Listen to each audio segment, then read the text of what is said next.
Posibleng pagmultahin ang contractor na nagkumpuni sa mga nasirang aspalto sa EDSA. Ayon po sa MMDA, walang flagmen o traffic marshals ang contractor. Nagresulta po yan sa pagsikip ng daloy ng trapiko sa bandang Guadalupe, lalo na nitong weekend. Isinara po ang 2 lane dahil sa pagkukumpuni.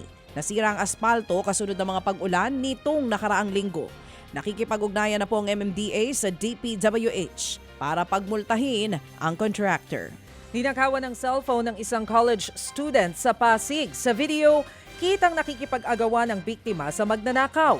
May isa pang kasabwat na nagsilbing lookout. Sa huli, naagaw ng magnanakaw ang cellphone. Agad na kumaripa sa mga kawatan. Sa tulong ng backtracking sa mga CCTV, naaresto ang suspect na si alias Chan Chan habang nagsusugal. Hindi nabawi ang cellphone ng biktima na nagkakahalaga ng 27,000 pesos. Pero nahulihan ng suspect ng mga pakete ng hinihinalang shabu.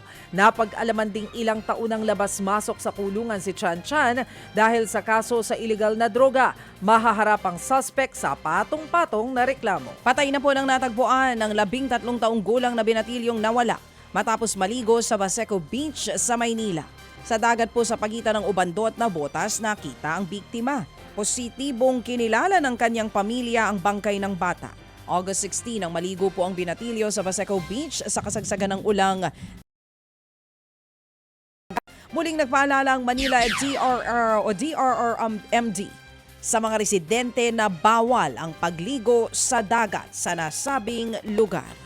Mga kapatid, patuloy po kayong tumutok sa 105.9 True FM para sa totoong balita, impormasyon, music and entertainment. Mag-subscribe sa aming YouTube channel at podcast at sundan nyo kami sa Facebook, Instagram, X at TikTok sa True Network PH. Bisitahin din po ang aming official website, truefm.ph. At panoorin din kami sa True TV Signal, Channel 19. Kami po ang 105.9 True FM.